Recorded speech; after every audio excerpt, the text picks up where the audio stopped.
చిత్తూరు జిల్లా పూతలపట్టు మండలంలో వాన కురిసింది 2 రోజులుగా. ఈ 3 నెలలుగా వాన లేకుండా ఉన్నింది.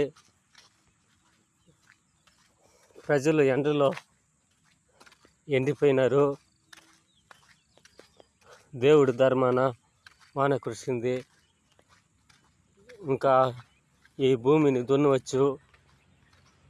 ఈ చూడండి ఎంత బాగా పడింది. ఈ 3 నెలలుగా వాన లేదు, 2 నెలలుగా పడుతూ ఉంది. ఇంకా ట్రాక్టర్ గిరాకీలు ఒక మాదిరిగా వచ్చును. ట్రాక్టర్ వాళ్ళు బతికే దానికి అవును.